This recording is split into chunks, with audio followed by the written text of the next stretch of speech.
All right. Good evening. I'm Michelle Rehill, Chair of the Northborough Library Board of Trustees, and I call this meeting to order at 7:07 p.m. This meeting is being recorded. It is being held fully remotely, and there will be no public participation in this meeting. That being said, I will do the roll call attendance. When I call your name, please respond. Brittany Burns, Brittany Burns here. Mitch Cohen, Mitch Cohen here. Amanda DeRosa Millette. Amanda DeRosa Millette here. Pat Font is not here. Jim Hogan is not present at this time. Jocelyn McElhenney. Jocelyn McElhenney here. Beth Samus. Beth Samus here. Richard Tucker. Richard Tucker here. And Michelle Rehill is here. We also have with us tonight John Bruno, the Library Director, and Caitlin Stacy, Assistant Library Director.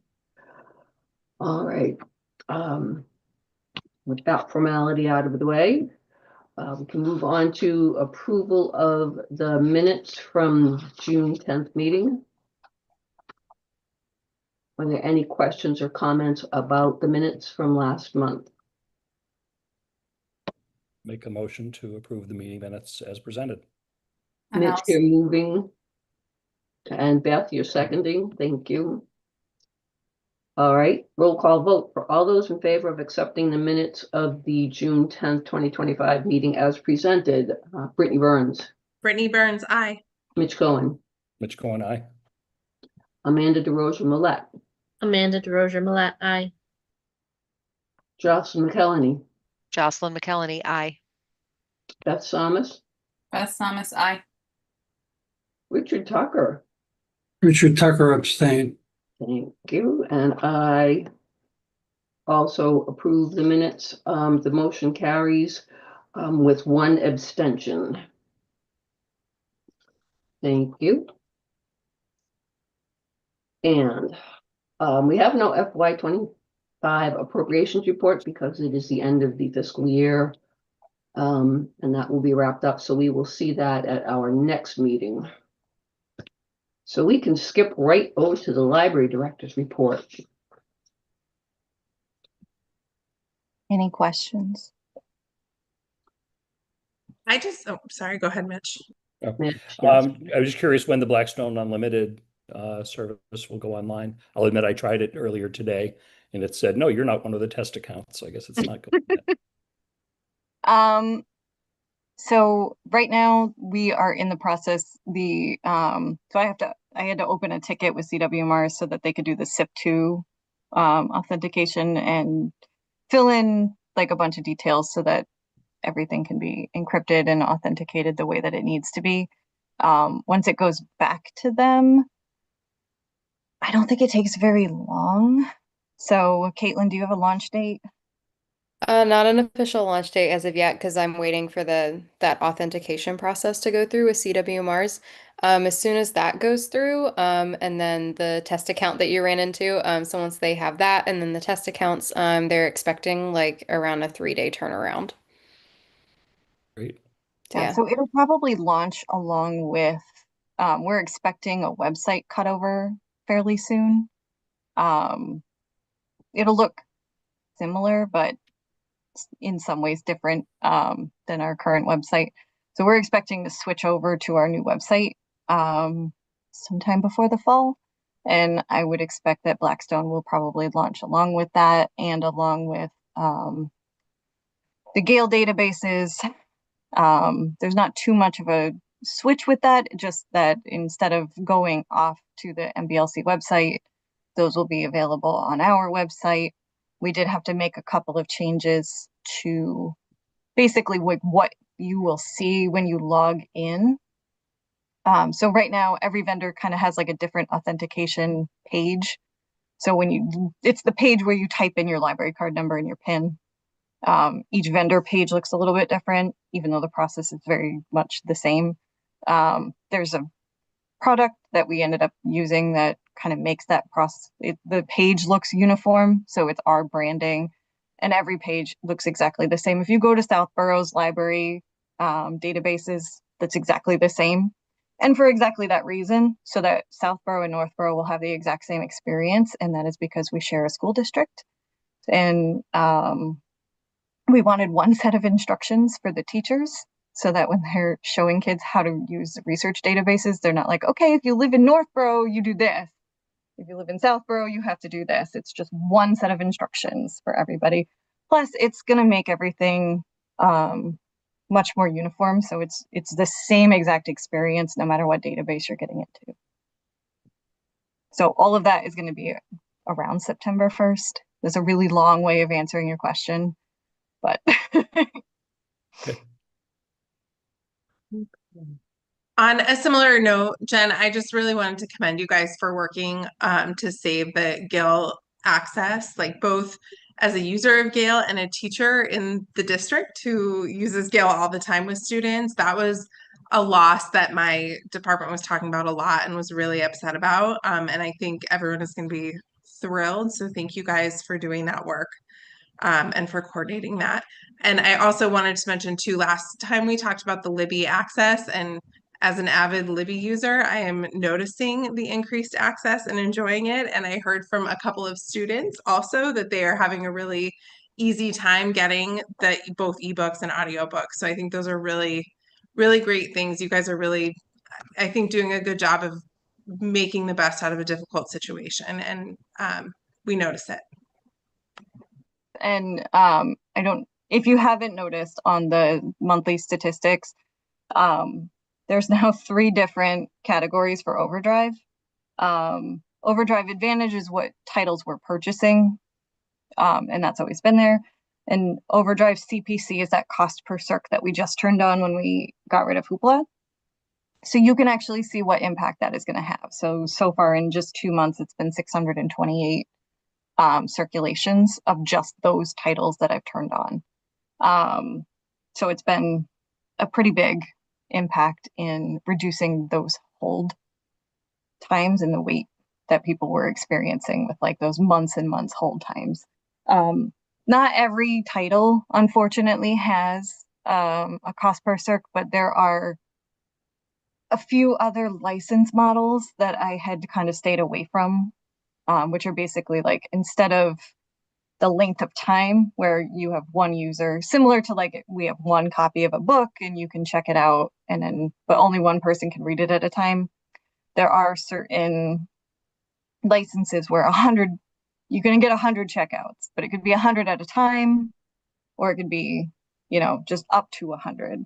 So in some cases, if it's a really popular book, but we know it's only going to be popular for 6 months and then no one's going to read it, like certain nonfiction, I'm looking at that model instead because it's timely. Or what is that one? The let them theory. Basically anything that I can do to like make that available to people, because I think everybody is reading that book.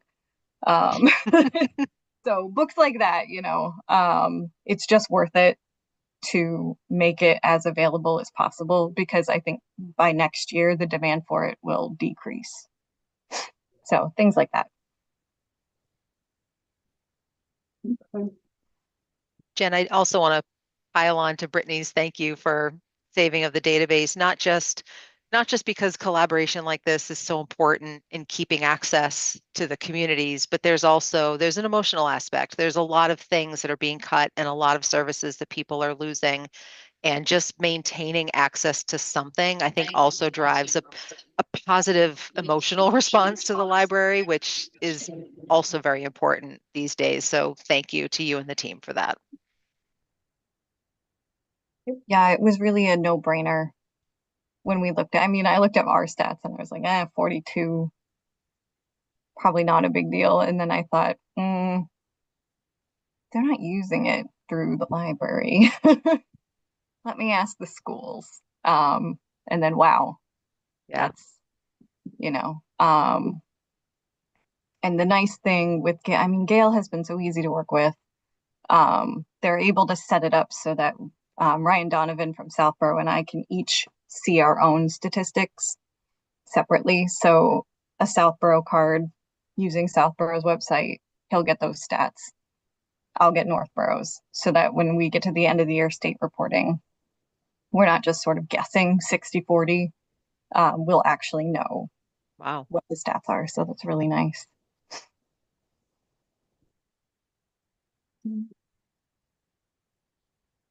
Any other questions or comments about the report? Yes, Mitch? I thought about one more thing. The Be Well Carnival, mentioned in your report, it was awesome as always. I was there with the Rotary Club. I believe that I know there's no more ARPA funding for that. I think it's a great exposure for the library and a great service to the community as a whole, and particularly the kids. So I hope there's a way that you can work with the other departments in finding a way for it to continue. I think families really expect that to be now an annual function. So I'm very supportive of finding a way to make it happen in the future. I hope it does. So cross all your fingers and all of your toes. Allie Lane, the rec director, applied for a Mass Cultural Council festivals and what is it? It's a festivals grant. If she is successful, which I think she has a very strong application, then that would cover a substantial amount of the funding to be able to hold it. And then I think we'd be able to get the rest. If that doesn't go through, we have had a substantial number of local businesses approach us about funding. So I do think it'll go through one way or the other. We are committed to making sure, like, the Be Well group doesn't really, like, we're not official anymore. There's no ARPA funding. We're not doing the programming anymore, but we still like each other. So we still hang out. We meet every once in a while to talk about things. And we're still very much committed to making this an annual event as much as we can. Thank you. That's great to hear. Thanks, Jen. All right. Any other comments about the report? Other than Rachel looks awesome in a mustache. The children's department is working so hard through the summer. And they have so much fun, but 900 students in like this short amount of time while still doing regular programming and all of the desk duties and all of the end of the year things that they do is just, I can't say enough good things about them. It's amazing. And they're dressed as Mario characters. Like, I wouldn't have such a good sense of humor if I was working now. I'll go like above and beyond in that department. They do. They really do. And all of you who show up in character costumes go above and beyond. Any staff member who does that. Winners. All right. So if there's nothing else. Any old business? I don't think so. We'll move on to new business. And the new business is, where they put it, the appointment of subcommittees. I know you're going to be shocked when I say this, but I'm keeping the committees the way they are formatted. Were previously, so the admin committee is Jocelyn, Beth, and Pat. Long range planning is Jim, Richard, and Brittany. And building and grounds, Michelle, Mitch, and Amanda. So I look forward to all of us having meetings whenever and however we need them for whatever topic. Yay. Yay, congratulations. If anybody is like dying to be on a different committee, though, you can contact me and we'll see if we can negotiate that. But we'll like do a player trade. Let's say we do trades before the All-Star break or something. Yes, something like that. One of those breaks. Strike while the iron is hot, so to speak. Just nothing else. The date of the next meeting is September 9th, 2025. Michelle, Yes. please don't hate me. What? Could we tentatively schedule an August 12th meeting? I know that you typically don't meet in August. But I may need you to meet in August. And I think it would maybe be easier to put it on the books and then cancel it if we don't need to, than like me trying to send something out because I need you to meet and then trying to like send out a scheduler while everybody's doing summer things. I I don't, hate to be cryptic. I might need you guys in August. it's August 12th. That would be the regular time. All right. That would be the second Tuesday, the 12th? Well, I personally am shocked. That's like a day that I will actually be around, so I could be at a meeting. Yeah, I'm around. And I promise I will cancel it, or I will ask Michelle to cancel it if it's not necessary. Okay, so, will it be a remote or an in-person? Can we meet in person? Mitch? Oh, no, sorry. I saw something move. I thought that was, No, no. it's fine. In person, okay, on August For, 12th, for August or for both or what? just for the, Just if we have to meet in August, could we meet in person? Okay. I won't be able to do an in-person meeting that day, but Well, I could do a hybrid. oh, I've got the stuff now. I mean, I could do virtual, but I could not do in person. I will not be in Massachusetts. okay. So in person with a hybrid option so that we can reach a quorum. That would be fine. Yeah. Okay, so tentatively scheduled the next meeting for August 12th, 2025 at 7 p.m. It will be in person / possibly hybrid. If it turns out we don't need that meeting, it will be canceled, and the meeting after that will be September 9th at 7 p.m. And that one will be remote. In deference to the parents who have children going back to school and teachers who have new classes coming in.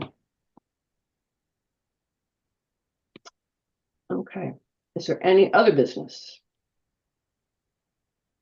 Seeing none. Would someone like to make a motion to adjourn tonight's meeting?